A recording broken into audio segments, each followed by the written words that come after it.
Hi, welcome back to my channel, Beautiful Minutia. If you're new here, my name is Tiffany, and today I wanted to do a wrap up for the month of June. So if you're not new here, you know that we moved the very beginning of June to a new house, so that really impeded my reading progress for the month of June.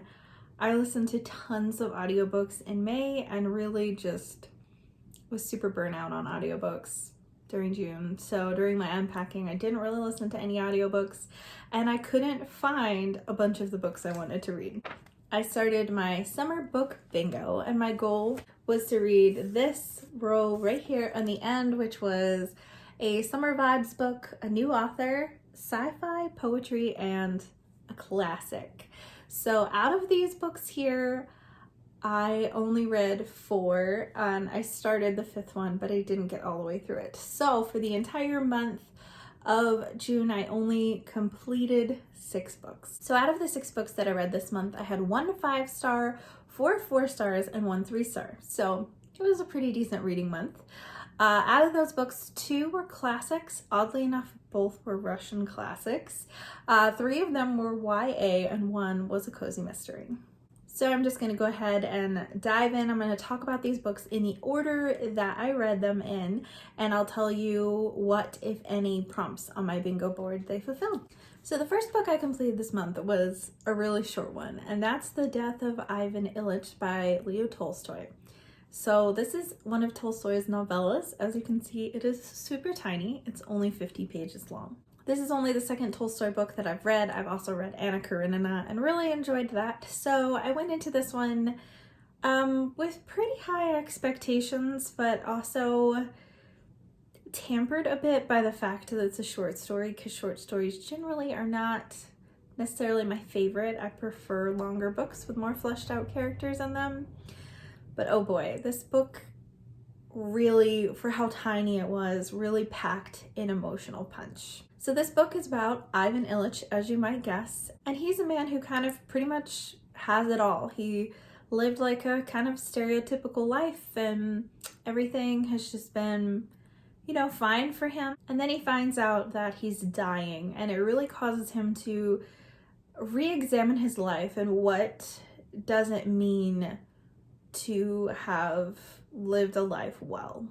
There is so much depth in this book, considering how tiny it is, and there is just a lot of emotional and spiritual rawness in it that I really appreciated, as he's basically grappling with the fact that he knows he's dying, and so many people around him are kind of in denial about that. They think that he is just going to get better, that the doctors will help or whatever, but he knows, like, in his heart of hearts, that he's dying, and he's dealing with that. The ending of this book was just so beautiful. I finished this book and literally stared at the wall for a while. Like, it really just felt very profound to me, a very deep exploration of what it means to live your life well, what it means to die without regrets, what really brings you happiness in life.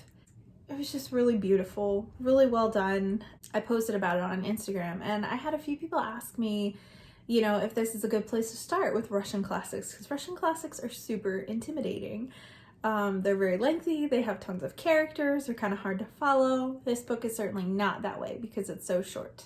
So I definitely would recommend this for someone who has never read any Russian literature at all before, and it was definitely a 5-star book for me.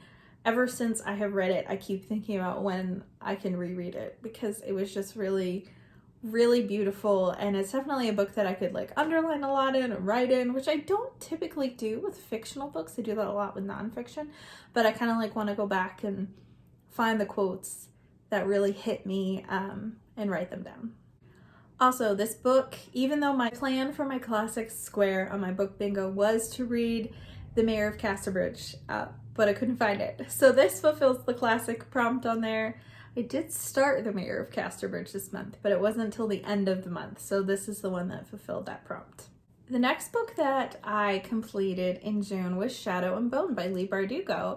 And this is a book that I had been interested in reading for a while because I had heard really great things about Leigh Bardugo, in particular like Six of Crows and that duology. I had just heard a lot of good things about it. But a lot of people said, you know, if you're planning on reading Six of Crows, it can be a good idea to read the Shadow and Bone trilogy first because it really kind of builds a foundation for that world. Six of Crows is not necessarily like related to Shadow and Bone, except for that they take place in the same world. And also, you know, Netflix just came out with their Shadow and Bone TV series. So I was really excited to give this trilogy a try. I was kind of hoping it wouldn't be super YA tropey, and it was, but some of the tropes it had in it were actually tropes that I really enjoyed. And some of them were tropes that I thought they were heading in one direction, but then it kind of got turned on its head, which I really appreciated and made me like the author more. I loved the world, the Grishaverse as it's called. I just thought that the powers were super interesting. The fantasy element was really, really cool, and I really liked that. And then I also like that it takes place, even though it's in like a separate world, it's not like the real world. It is definitely based on some Russian culture. And you guys know how I feel about Russian books. And so that just made that more fun to me, that was an element. It wasn't like super heavy-handed or anything like that, but you could see some of the elements that were from Russian culture there that I really, really liked. So I gave this book 4 stars, and I also read the sequel. I returned Shadow and Bone to the library, but I have Siege and Storm from the library too, so I read this month also, and I really enjoyed Siege and Storm too. Parts of it I enjoyed more, and parts of it I didn't. Leigh Bardugo is like certainly obsessed with like the love triangle thing, and then it kind of turns into like a love square, which is just weird. That's not my favorite thing. But I definitely was rooting for one of the guys over the other ones, and I felt like there was emotional depth put into each of the love interests, and it didn't feel like they were just arbitrarily there to be love interests. They had their own personalities, their own desires, and none of them was basically just a guy for Alina to fawn over. And they all brought out different aspects of Alina, I would say, you know, because they were all just such different characters. And I loved the exploration of Alina because she is the heroine. She's definitely kind of like that chosen one kind of trope, but she's a very flawed heroine. There are times when she's really selfish. There are times when she can feel like greed taking over her, and she's trying to rein herself in from this power that she's tapping into that is making her so powerful, and kind of grappling between like wanting more, but does she want more to help people, or just because she's craving the power herself? And she's just really grappling with a lot of that. So you're very much in Alina's head during this trilogy. It is written in first person, but you're definitely dealing with all the things that she's dealing with. And I think for some people she could come across as a whiny protagonist, but I really liked how Leigh Bardugo wrote her. I felt like she was like relatable, not just this perfect chosen one who has it all together. So I really enjoyed the first 2 books of this trilogy. By the way, this was not part of the row of bingo I was trying to complete, but one of the spaces on my bingo board is a buzzy book. And I feel like Shadow and Bone definitely fits into that. Like, I feel like everyone's talking about it because of the Netflix show. People were talking about it before, but I feel like it's had a resurgence of popularity thanks to the Netflix show. So that fulfills a prompt that I wasn't intending to read this month, but it just kind of worked out that way. Because like I said, I couldn't find a bunch of my books, and my library had Shadow and Bone just sitting right on the shelf. So I took it and I read it. And then another prompt on the bingo board is a series continuation, and Siege and Storm totally fits that one. So those are 2 prompts that I fulfilled that were not in the row of bingo that I was intending to complete this month, but it worked out. The next book I read this month was to fulfill my sci-fi prompt, and that book is Skyward by Brandon Sanderson. You may have heard me talk about sci-fi before and kind of talk about how sci-fi and I don't always get along. Sometimes the scientific stuff is just too technical for me. It just doesn't work for me. I found that some of the sci-fis that I have read, I just really struggled to connect to the characters because it felt like there was more of an emphasis on the science-y part than the actual character development.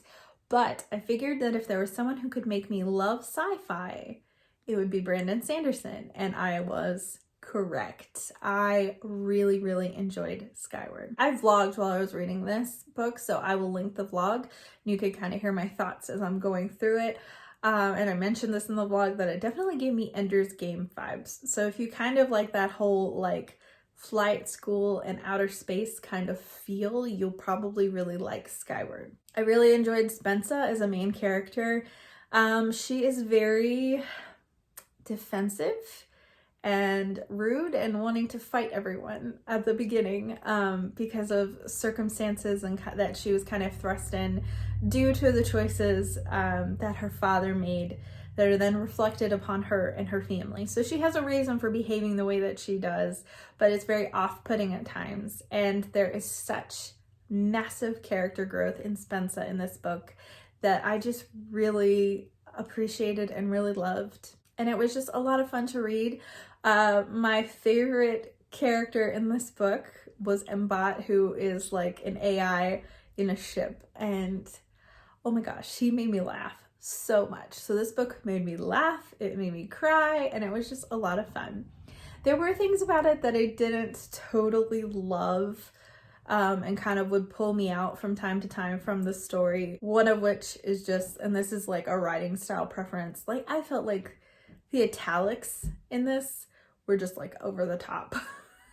Like sometimes you'd look at a page and there would be like 5 different areas where there were italics on one page, and it wasn't because the character was thinking, like they were words being emphasized. And that was just kind of annoying to me, and that was just a personal preference, you know, that didn't detract from how great the story itself was, but there were just little things like that that just kind of bothered me a little bit. So it wasn't a perfect 5-star read for me, but it was 4 stars, and it was just solid enjoyment, lots of great action, and definitely made sci-fi accessible and understandable to me for the most part.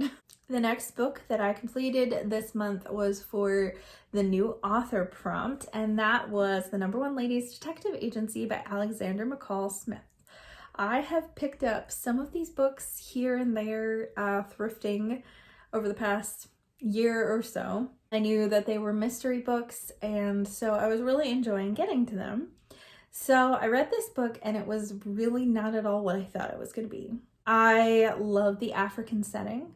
The culture is amazing. The characters are lots of fun, particularly Precious, what's her last name? Ramatswe, if I'm saying that correctly. I don't know if I am. This takes place in Botswana. So to try to pronounce a lot of the characters' names, I'm probably butchering them, but I did enjoy it and thought the characters were really charming. So rather than just one big mystery, this is basically like just little snapshots of little tiny mysteries that Precious is solving at her detective agency, which is the first female-run detective agency, I think she said in Africa, but definitely in Botswana. So I just felt like the mysteries themselves were not very engaging. There was nothing like super interesting about them. There was no big reveals or anything like that. It was just kind of like someone would be like, oh, I need help with this, and Precious would be like, oh, I'm gonna do this, and here's the answer. And so it was all very quickly resolved, and there wasn't really an element of mystery for the most part. Unlike, you know, a book like an Agatha Christie book where you're trying to figure out who done it and there's like suspense and there's clues.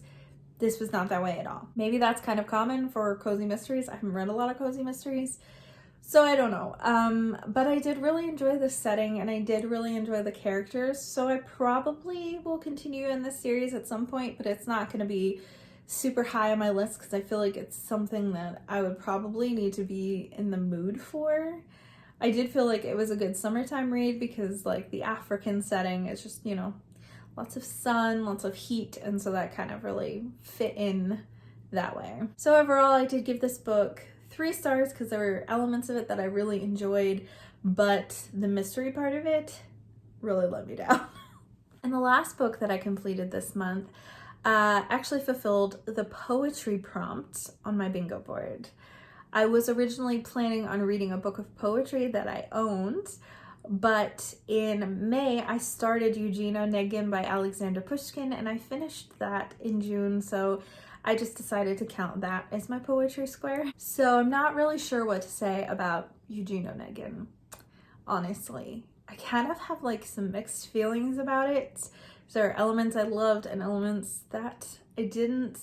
They weren't my favorite. So it's an entire novel that is written in verse.